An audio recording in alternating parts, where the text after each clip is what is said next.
Well, today we're going to be talking about a subject of interest. It's pumpkin, a holiday tradition, or is it a nutritional food staple, or is it both? So it's the Medical Amateur Radio Council Grand Rounds on the Air Net and Roundtable Discussion Net that we hold Sundays at this time.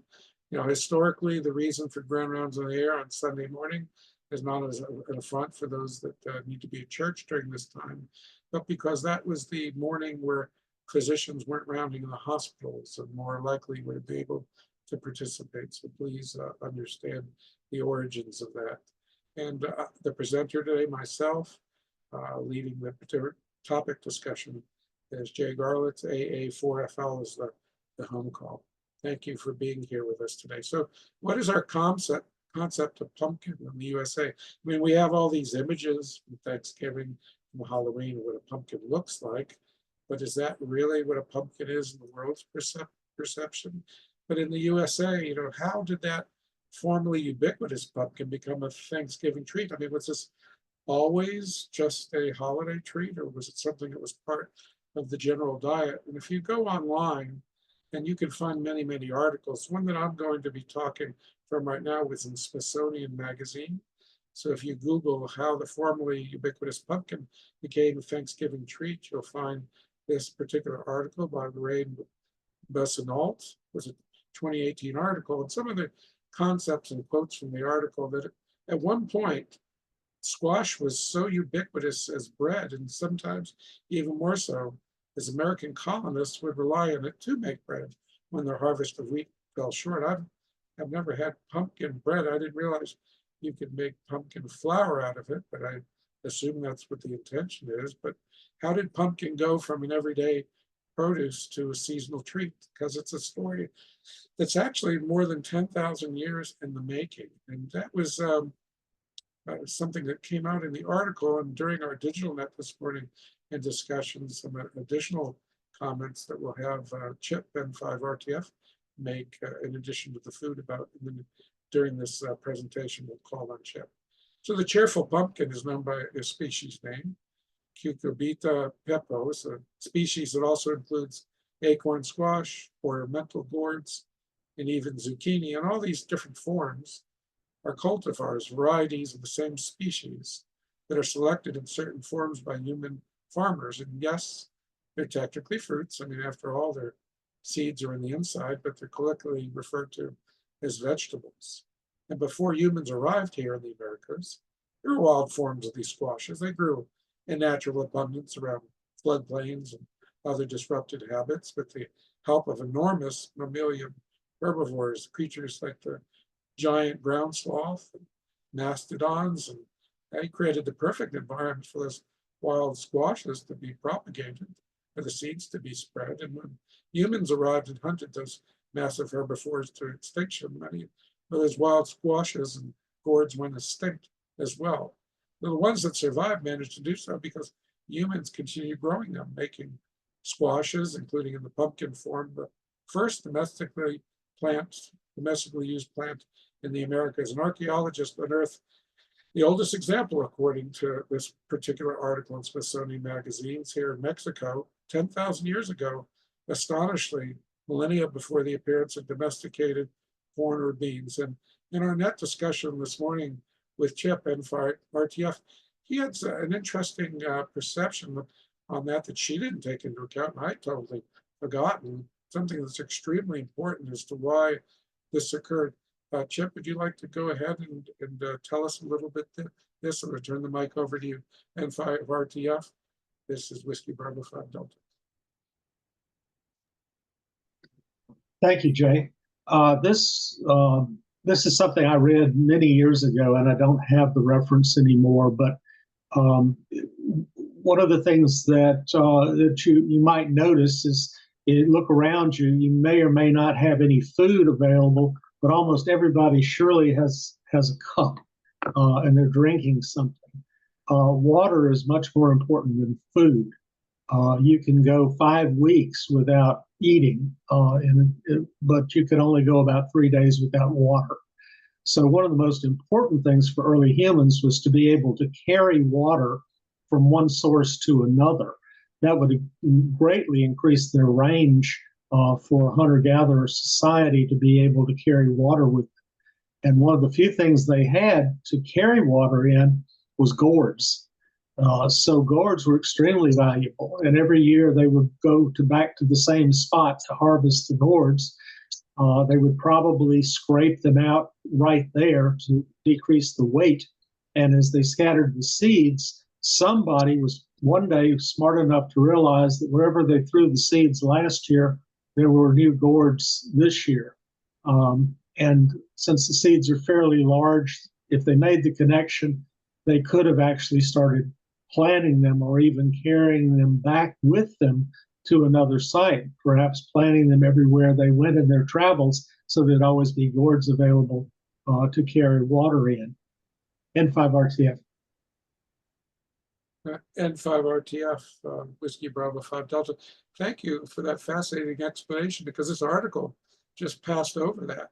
But obviously, if you're not eating the fruit and you're using that gourd to carry water, you're throwing the seeds away and the fruit away. Well, you're going to get growth. And once you do that, then you realize you can cultivate food. So it probably warrants further investigation. You can read on that in the internet. We'll talk a little bit about doing internet searches today in terms of finding valuable information. Do we have any other comments or questions at this point? I'll make a list. Make your call to Whiskey Bravo 5 Delta.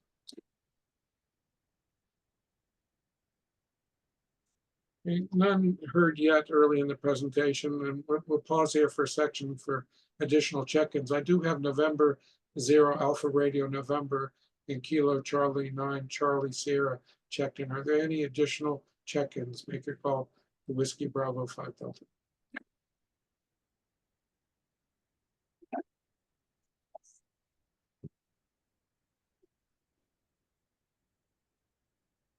Kilo Charlie 9 Whiskey Uniform Zulu. You're a little off frequency. Did I copy your call correctly?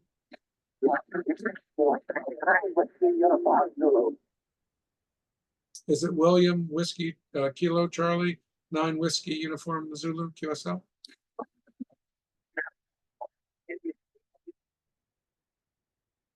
Okay, thank you, Bill. I'm going to continue on with our roundtable discussion here, Bill. We're talking about pumpkin today. Thank you for checking in. Now, there's 26 check-ins this morning on 20 meter HF. Considering the solar storm, that's amazing. We've had some very challenging days the last 3 or 4 days, unless you're a 6 meter operator and found that it'd be exciting that you could talk from the United States to the South Pacific because of the K index. It's not too kind for 20 meters. But we're talking this article on how formerly ubiquitous pumpkin became a once-a-year treat. And you can Google that article. It's from Smithsonian Magazine. It's in the public domain. So she said, the author, that for colonists, the squashes provide an abundant source of nutrition because they rarely distinguish one form of gourds from another. And through the colonial era, they used the words interchangeably for pumpkin or squash. And as we get into talking about other cultures, we'll be able to also see that that's true even today. But there was an author of a book called Pumpkin, The Curious History of American Icon, as to whether or not the Pilgrims ate pumpkin in their iconic meal with Native Americans. She said there was no, Cindy Ott, the author, said there was no mention of it in the written records, but people probably ate it that day, the day before, and the day after. It was that ubiquitous back then. And it wasn't until the early 19th century that Americans began to distinguish between different forms when masses of people moved from rural countrysides to urban areas during the Industrial Revolution. So we're talking about pumpkin and gourds as part of history. This is not just about diet. This is about the sociology of the United States. We're getting into some heavy-duty stuff here today. So social science as well as science, medical science. So zucchini and other summer squashes were sold as cultivars, those types of gourds, in city markets. The pumpkin, however, remained on the farm used as livestock feed. So city dwellers, meanwhile, they ached with nostalgia for the connection to the land. According to Ott, by the middle of the century, there were actually popular songs pined for happy childhood spent on the farm, and the pumpkin served as the symbol of that farming tradition, even for people who no longer actually worked on farms. Because the pumpkin really did not have an economic value back then.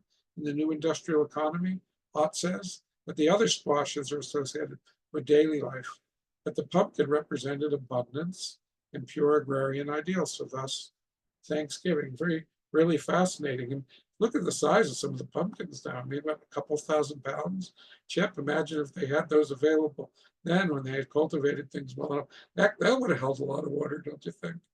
But other quotes from the article talk about pumpkin pie, first appearing in a recipe, 1796 cookbook, American Cookery, published by a New England writer, sold mainly in that region, that book. So the dessert gained popularity, was built as a New England specialty.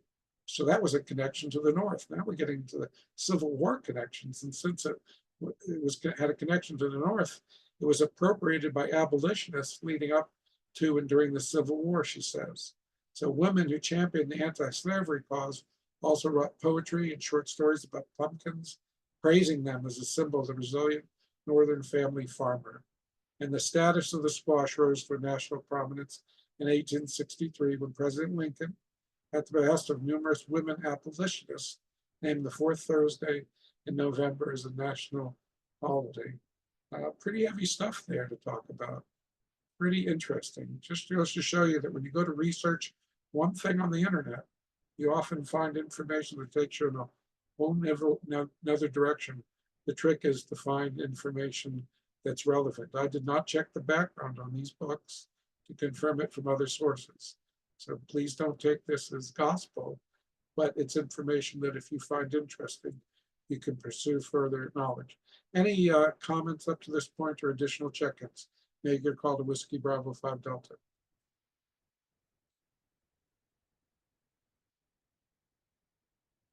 And we'll have plenty of time here in our net to have roundtable discussions. So if you find some of this interesting or have some input to offer on what you do in your own family with these foods, especially as this goes on with additional material, we'd love to have your input. What about West Indian pumpkin? Because according to Wikipedia, and again, without checking the sources further, calabaza is the generic name in the Spanish language for any type of winter squash. And within English language context, it specifically refers to West Indian pumpkin, a winter squash typically grown in the West Indies, tropical America, and the Philippines. And that's interesting, the Philippines. Why in the Philippines? Well, calabaza is the common name for Cucurbita moscata in Cuba, Florida, Puerto Rico, Mexico, and the Philippines, which also spelled calabaza. And it's known by other names in other countries, such as Colombia, Dominican Republic, and Venezuela. In certain countries of South America, pumpkin squash, calabash, and the English-speaking islands, and they all referred to each other. And under Spanish colonial interest, getting back to the Philippines, it was established in the Philippines, and they refer to it as stable vegetable. Of course, no, it's really a fruit, used in a variety of dishes. It has its own name in the Philippine diets. But in English, in the Philippine English, it's known as squash or pumpkin. In Jamaica, so I'm from South Florida, and I took care of my parents for about 6 years, and my wife's parents towards the end of their lives. And getting nutrition in them was extremely important. We had quite a few aides from the islands, and they would tell me to enhance the chicken soup I would make for my mother-in-law with pumpkin. They explained to me about the importance of pumpkin in Jamaican cuisine. And if you go research Jamaican pumpkin, you'll find it in food guides, international food guides. And actually, you can look it up by Best of Guides, Informational Guides, International Food, in a 2024 article online. But in Jamaican cuisine, pumpkin is a staple ingredient. It brings warmth and heartiness to various dishes. So whether you're sampling the local food or cooking a traditional Jamaican meal yourself, you find that pumpkin adds a rich, sweet flavor with vibrant colors to recipes. And the fruit or vegetable, or however you want to call it, it's locally known as Jamaican pumpkin, but it's similar to what many would recognize as squash, and it's deeply woven into the fabric of Jamaican gastronomy. And as looking for recipes online, because I just did it with the input of the aides, I just happened to look for Jamaican chicken and pumpkin soup. And I see in this particular recipe that I looked up online, and you can search for one too. It's from well, AfricanBites.com if you want to look this particular recipe up. And the recipe talks about some of the ingredients that are truly Jamaican, things like Scotch bonnet pepper. Uh, but what's interesting about uh, this particular recipe, in addition to green plantains, it's not pumpkin in this pumpkin soup. This recipe calls for butternut squash. So it just gives you an idea on how it's viewed, gourds are viewed. What about in Europe? But I mean, in Europe, this is interesting the way this found its way to me. I had gotten an email from Viking, the Medical Amateur Radio Council is taking a trip to Europe on a Viking cruise. And this is Whiskey Bravo 5 Delta for the Medical Amateur Radio Council, ran rounds on the air for identification purposes, and AA4F Alpha Mike. But on this particular Viking cruise email, they gave a recipe for pumpkin. It's European style. And what they say in their email is that the first pumpkin seeds were brought to the old world from the Americas, and since then Europe has embraced squash-based cuisine. And they give a recipe that yields a full-bodied soup without using cream. And the final flourish is candied walnuts, thyme, Parmesan, adding more texture and complementing the flavors of the exquisitely, and making for a delightful seasonal fall starter or winter main course. So it's found its way into Europe too, in that regard, through the seeds. But if you go and look at recipes, which I did, I mean, I've got hundreds of recipes. I'm looking at the U.S. diet, and we previously had a grand round session on food being adulterated, and pumpkin, it seems, is adulterated.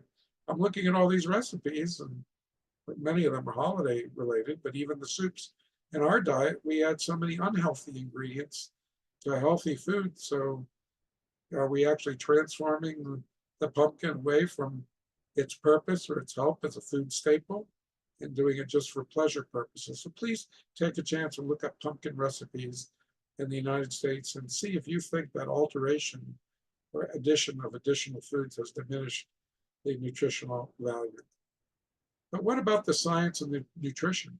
So there are many research articles about pumpkin can be located on the internet, but do realize search engines like Google return all types of links, including those that may not provide accurate information. So it would be helpful if you're looking for science and nutrition to use reputable sources like the NIH, the National Institute of Health, PubMed, Publication Med. Also recognize that our comments are discussion among individuals who are ham radio operators and have a common interest in health-related topics. So as we have our net here, our interactive roundtable discussions, the comments are not diagnoses or medical recommendations, but discussions about individuals that have a passion for amateur radio and health-related topics. And the Medical Amateur Radio Council has members from all backgrounds. You do not have to be in a medical field to be a member of the Medical Amateur Radio Council if you're interested in health or health-related topics. It's a great value. Now, the notes that I'm using to have the discussion by, I can't remember everything at my age, are done through a PowerPoint. PowerPoint has all these active links to the source studies. And all the source studies, by the way, are in the public domain. And you can email me at secretary@marco-ltd.org, or even easier, just my personal QRZ page. Here today, net control. Personal call is Alpha Alpha 4, Foxtrot Lima, J, and I'd be more than happy to send you the PDF where you can click on the PowerPoint slides of the notes that I made and get those links. Very very powerful to have that in your hands. I'm more than happy to distribute it. But you can go on the internet. I'm going to give you an idea of where the articles can be found in just a moment. But I'm going to pause one here for any questions, comments, or additional check-ins at this time here on 20 meters. Make your call to Whiskey Bravo 5 Delta.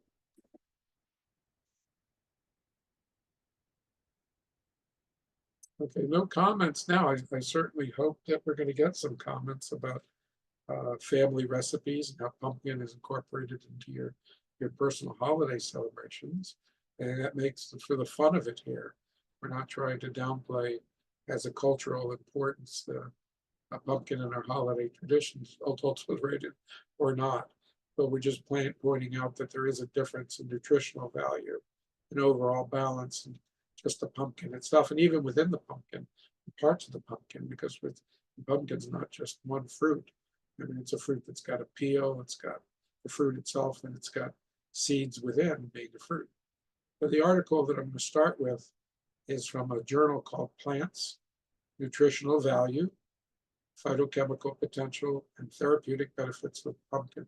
So you certainly could look that up. Now, many of the studies, and I try to use the ones online that are totally open source. As a faculty member of a major university, of course, I have access to all the journal articles.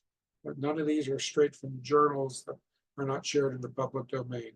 These you can all find. Now, occasionally, you may get an abstract and then have to click on the PDF, but that will be available to you to view directly as well. So this particular one on plants is a very interesting study that we're going to talk with, because it was 2022 study. It's pretty current. It talks about the peel, the fruit, and the seed of the pumpkins and the nutritional value. It gives charts.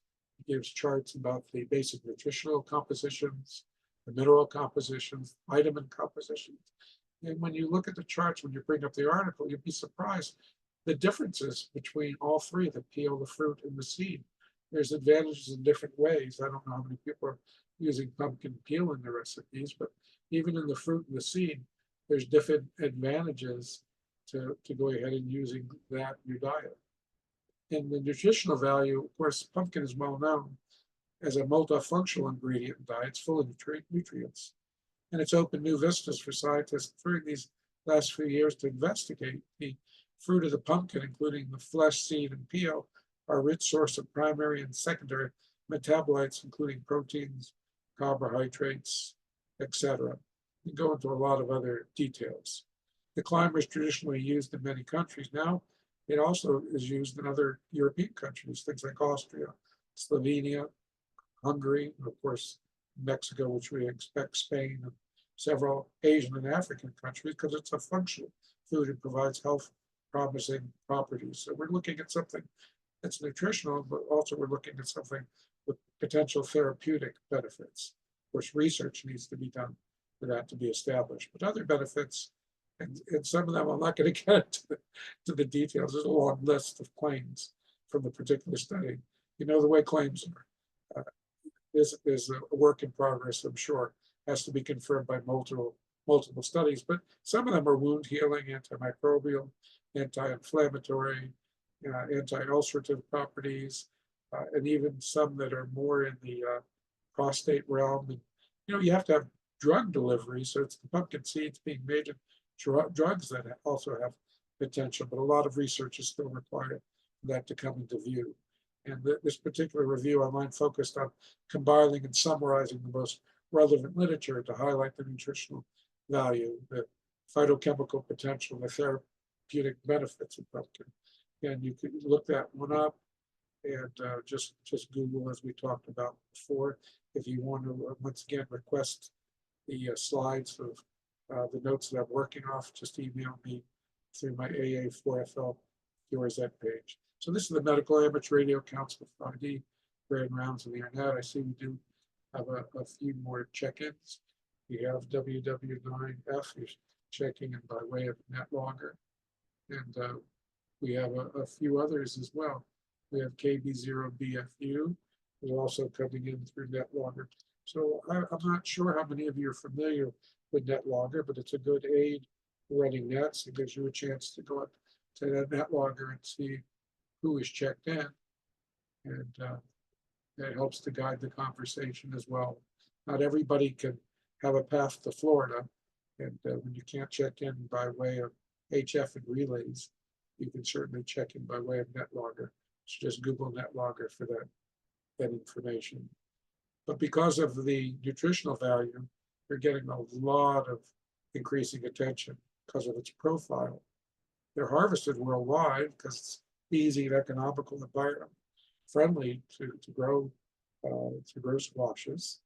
In many countries, pumpkin's used as a medicine already for its anti-inflammatory, antioxidant, antiviral, anti-diabetic properties, particularly in some of those countries we mentioned before. And it's harvested worldwide for its peel, its flesh, and its seeds. And the seeds are unusually large in size, with a high content of polyunsaturated, monosaturated fatty acids, noic acid, palmitic acid, other components that are important and constitute a large quality of pumpkin, a large quantity of pumpkin oil. Again, please refer to either the notes you request from me or directly online. There's some very valuable charts that give you an idea where their thought process is coming from as they review articles. They look at the pumpkin as being helpful, once again, in those particular medical situations we talked about. And they also talk about in a more graphical form, the different components of the seed peel in the flesh. I think you'll find that very helpful to Google the article. And you'll look at other articles too. We're not going to rely on one article if we want to have a balanced view of what comes on the internet. There's another one on PubMed, Medicinal and Biological Potential of Pumpkin, an updated review. You might find that one very useful. It's an older study from 2010, but it comes to some of the same conclusions. And you can get the full text of that article once you Google the abstract. When you get the notes from me, of course, all this is listed. The full PDF link, also the abstract link. I'll be more than happy to share that with anybody that would like to request it. The graphics that they use in the article, pretty much the same. I mean, they add a few other hypotensive, anti-parasitic, antimicrobial, hepatoprotective. So they add a few more anti-carcinogenic, a few more avenues of evaluation to the discussion. And again, research yourself the nutrients in pumpkin. This is food for thought, guys. Research yourself if you really want to have knowledge. We can talk about it in a short period of time and discuss it mutually amongst ourselves. But when you go into these articles that you Google, you'll get whole lists of breakdown. That particular article's got nutrients and pumpkin. I could barely take the time to even think about reading through all the different components that are in pumpkin and list the amount. So it is a nutritional value. And again, once again, you definitely want to Google that and look it up or request the article, the background links to the articles from me. But in the post-COVID world, we'll pause here for a second, because with COVID, nutrition was sort of looked at with a new view. A lot of anything that was, I wouldn't use necessarily the word homeopathic, but anything that was based on one having control over their own health was very important. Holistic is the word. I'm sorry, I'm getting a little older. So any holistic treatments, things that look at your whole body, are very important, even more so after COVID. Let's pause one for ID. This is AA4FL at the mic, Jay in Hawthorne, Florida, for the Medical Amateur Radio Council, a club called Whiskey Bravo 5 Delta. If we have any additional check-ins, or we have any questions, any comments or inputs or contributions on 20 meters, please go ahead and make your call. Go ahead.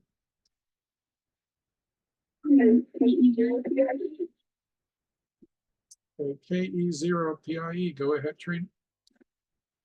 Yeah, we sent it out, but I just wanted to interject. We are avid gardeners, so we do grow pumpkin, and lately it's been sugar pumpkin, but we try to do variety called Long Island seed pumpkin. So now you have me curious, and I may have to research if there's a difference in the nutritional value of the variety. Thanks so much. Over. Well, Trina, thank you for mentioning that. I imagine there's others that do cultivate these fruit for their own personal use. And your comment's true. It does open up another avenue for us to think about what we grow in our garden in a different way, and how we take that and incorporate it into our diet. So thank you for mentioning that. Do we have anybody that's coming in through the internet that would like to comment and offer input? Go ahead at this time. W2PJ radio check-in. W2PJ, I've got you checked in. Thank you for being here with us today. Do we have any other contributions here? N0ARN, did you have something you'd like to discuss? I just wanted to mention that Trina is a master gardener. She kind of understated her position in gardening. Okay, thank you very much for mentioning that, Carl, that Trina is a master gardener. N0ARN at the mic there with Whiskey Bravo 5 Delta. And so to hear the comments from her, they're being appreciative of the subject material, that is even more gratifying. Thank you to both of you. Any other comments coming in through the internet? Go ahead and make a call to Whiskey Bravo 5 Delta, just like you're on the air. No further comments at this time, but we're going to move on to that post-COVID research that we were talking about. So we have an article that's a review of biochemical constituents of pumpkin and the role as pharma foods, a key strategy to improving health in the post-COVID-19 period. So you can Google that. That's on the NIH site. You can find that information as well as a PDF. And they talk about with a little bit different approach. There's a graphical abstract, and the graphical abstract that they show in the article sort of builds on what we're already talking about. They look on the side of the biochemical constituents of pumpkin, the polysaccharides, the proteins, the vitamins, the minerals, the lipids, and the beta carotene. And right against it, they look at the pharmacological attributes of pumpkins: antioxidants, antimicrobial, antiviral, antihypertensive, down the list that we've talked about before. And they contrast the issues that COVID-19 possesses, things like depression, anxiety, oxidation, immunodeficiency, inflammation, infection, cancer, hypertension, diabetic, lipid derangement. And they look at that in the context of matching the two and the potential for that to enter the diet and be therapeutic in nature. Certainly helpful, because the progression of today's world, after all, this was a 2023 article, has been given setback due to the adversity from that novel viral deadly outbreak. And these are quoted from the article, COVID-19, which raised the concerns of scientists, researchers, and health-related officials about the inherent and adaptive immune system of the living body, its relation to healthy diet, balanced with pharma foods. And pharma foods, so it's not just pumpkin, it's foods in general that have pharmacological advantages to being in our diet. So now the world is coming out of this destructive pandemic era, and the choice of right food can help and build adaptive immunity. And pumpkin, due to its excellent profile of functional and nutraceutical constituents, they say could be part of both the infected and non-infected person's daily diet. And the vitamins like A, C, and E, minerals like zinc, iron, selenium, essential oils, peptides, carotenoids, polysaccharides present in pumpkin could accommodate the prevailing deficiencies in the body to fight against viral pathogens. So in current post-COVID scenario, adequate supply of a healthy diet balanced with pharma foods could play a role in boosting the immune system of populations. And this review covered the pharmacological activities of pumpkin's functional constituents in relation to the COVID-19 pandemic, per that graphical display that I discussed, where they put the three columns side by side, the constituents of pumpkin, the pharmacologic effect of pumpkin, and the needs that are from the COVID-19 people that would be infected or already infected. And pumpkin, it turns out, is well equipped with nutraceuticals and functional bioactives that can be aided with the consumption processing.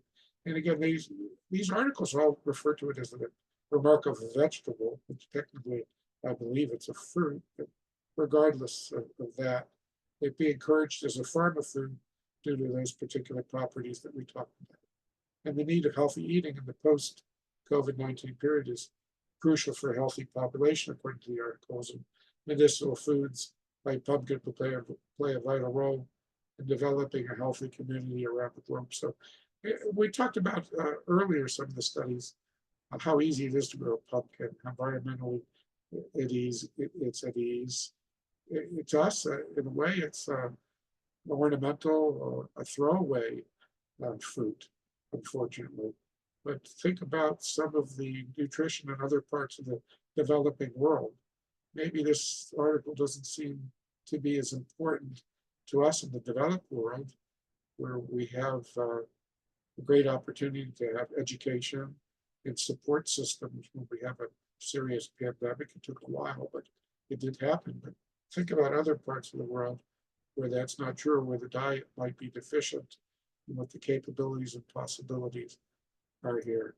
So pumpkin seeds, you can get a bag at Walmart or anywhere else. And I don't know if it's adulterated or you get pumpkin seeds, they salt them.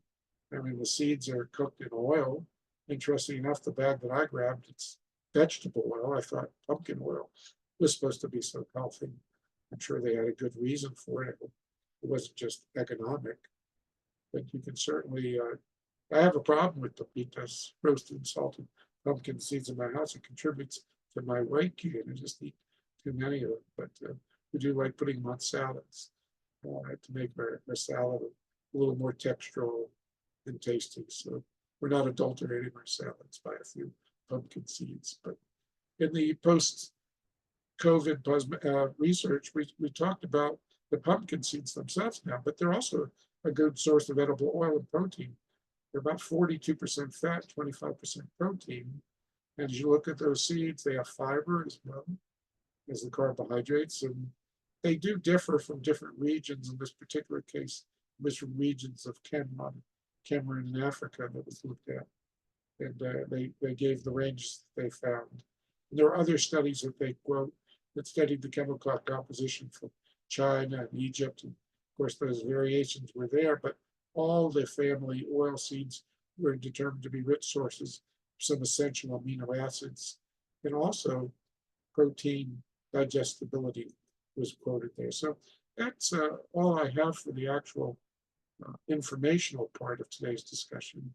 The rest of it, I'd really like to hear from everyone that's coming in on the air on 20 meters, and for anybody that's monitoring us through the use of Zoom to make contributions and discussion. But before I open up the mic again, the Medical Ambulance Radio Council wants to wish all of you a wonderful fall harvest, Halloween, Thanksgiving. Find ways to make your pumpkin recipes nutritional and healthy. And best regards and 7 threes from your healthcare ham friends at the Medical Amateur Radio Council. And don't forget, we do have 2 websites, so you can check all the information, marco-ltd.org. Healthcare hams might be easy to remember.org. And check out those websites, or if you need to, just email me directly, AA4FL, through my QRZ link, or secretary at marco-ltd.org. So at this time, let's start first with 20 meters. I'd love to hear some additional comments like Trina in ways that you might incorporate this into your holidays, but also at other times of the year. Make your call to WB5D, and I will make a list. Go ahead. Kilo Charlie 9, Alpha Romeo Papa.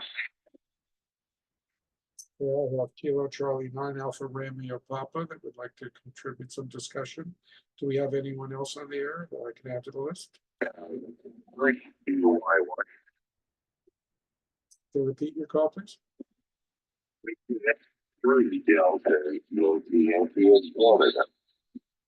Okay, Victor Echo 3, Delta Yankee Yankee. I'm glad we're going to get a Canadian perspective on the holidays and the fruit. Anyone else would like to be on the list? Okay, let's start with KC9ARP. Go ahead, Mike Lee. Thank you, Dave. That is an interesting topic. And for a crop that's been around since 7000 BC and considered one of the 3 sisters of agriculture to our Native American people in this country, along with corn and beans, it's a vital crop. And I'm glad you mentioned the Eastern and the Western sort of culture and philosophies around it and the properties of it, because there's a book also called Healing with Whole Foods, and they talk about vegetable properties local pumpkin. And it's interesting at the time of the year that it's particularly useful and served in, because one of the properties is it has a cooling thermal nature. If you don't mind my reading this a bit, it has a sweet flavor, which we know, but it benefits relieving damp conditions in the body. And it has examples, including dysentery, eczema, and edema. It helps regulate blood sugar. It helps benefit the pancreas, and it's used for diabetes and hypoglycemia. Additionally, it can promote discharge of mucus from the lungs, the bronchi, and the throat. And the regular use has been shown to benefit bronchial asthma. And in addition, the cooked pumpkin can destroy intestinal worms, with a recommendation of how much you should eat over what period of time. This is KC9 ARP. Back to you, Jake. Well, thank you, Michaeline. Now, Michaeline, aren't you in an agricultural area where a lot of food products are produced? I'm going to say something, Solomon Chef. Do you mind repeating that? Okay, you live in an area, I seem to remember it's fairly, a lot of food products are produced in the area of Illinois that you live. Is that correct? Yes, no, we actually, our property is surrounded by farm fields, predominantly corn and soybeans. Thank you very much for your contribution here today and your perspective on it. Let's hear a Canadian perspective, VE3DYY. Go ahead. Yeah, good morning. WP5 Delta Victor, Delta Yankee. Email located in an agricultural area here. And we just up the road, we have fields and fields full of pumpkins. And this company, I won't mention their name, but they provide all kinds of food that they grow on many farms here for all of Canada through the grocery store chains. And right now they got big boxes full of pumpkins at all the stores. And they just grow up the road from us. This was originally tobacco country, and now it's been turned over to pretty much vegetables, corn, lots of peppers, tomatoes. We have everything here. We're in the kind of the breadbasket of Ontario. We're on the North Shore of Lake Erie. Turkey Point is the community base. It's directly across from Erie, Pennsylvania. And we certainly have the climate to produce. My dad used to grow 100 acres of strawberries and 60 acres of sweet corn and 80 acres of ripened, field ripened potatoes. So we're into the farm. I'm retired, and that's about it. But I just wanted to let you know that I had my first taste of pumpkin pie yesterday, and it was hot. But my gosh, it was sure tasty. I missed your name, WB5 Delta Victor Echo 3 Delta Yankees. Okay, thank you very much, Gerald. Thank you for being here and making a contribution, an important one, a little different perspective. My name is Jay Juliet Alpha Yankee. It's Alpha 4 Foxtrot Lima. So you had mentioned you're in the breadbasket of Ontario, and I'm glad to hear that the tobacco land went into healthy products. And North Carolina, I know a lot of tobacco land it has as well. But some of it's also gone into wineries, production of wine of grapes. So that's not the healthiest of conversions. I guess it is if you're using it in the appropriate ways. But tell me a little bit more about Canada and Thanksgiving and your appreciation for the bountiful nature of the earth. Is it celebrated on a different date in Canada? Over. Well, thank you. My wife. This area, as it was mostly tobacco, is now we do have actually wineries just about 1 mile behind us, picturing our place right along the shoreline.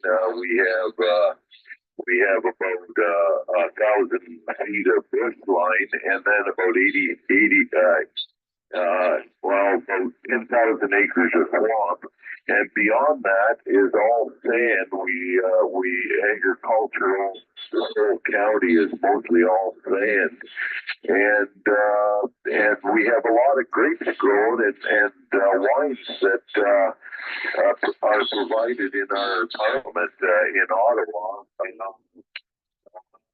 I guess award-winning wines that they do. All the dignitaries that come into Canada to Parliament. So, and pumpkins is one of them. Pumpkin pies, and you name it. But everywhere you go, there's pumpkins on people's lawns. All the trees are decorated. It's just a beautiful time of year with the color of the leaves changing. Jay, over. Well, QSL, now my sister in England, it's Thanksgiving is not the same as Thanksgiving in Canada, a different day than here in the United States. Do you have a version of Thanksgiving in Canada? Over. Yes. Well, Thanksgiving is actually tomorrow. Although all the different families being scattered all over the country.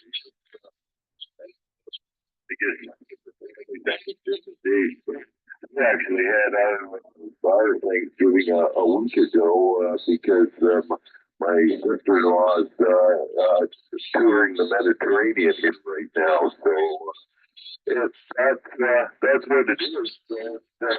I guess it's on a smaller scale than your Thanksgiving, which is huge.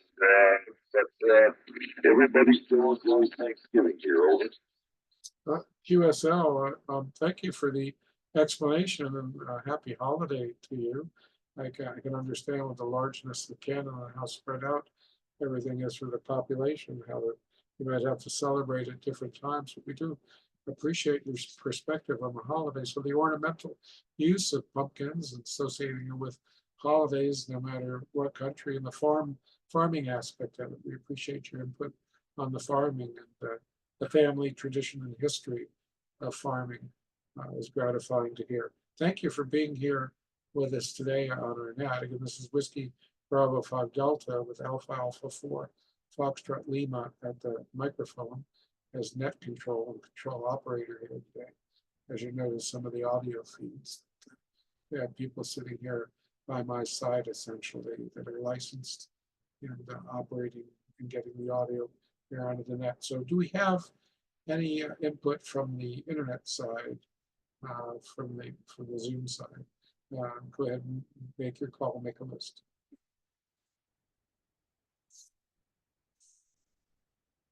Okay, do we have any additional comments? Now, for those of you that are listening, you do not have to be a Medical Amateur Radio Council member to participate. Now, we all have pumpkin, use it in different ways. Most of us find a way to enjoy it. And look at Gerald, he with Thanksgiving being in Canada early, had his first taste of pumpkin pie yesterday. I don't know if that's traditional for your Thanksgiving as well, Gerald. They seem to trace it back in these articles here, back to the American colonies. So we know the importance worldwide that the fruit has. Do we have any other hands from the general amateur population that haven't checked in already? They would like to offer some input on family traditions and how they use pumpkin. Make your call to Whiskey Bravo 5 Delta.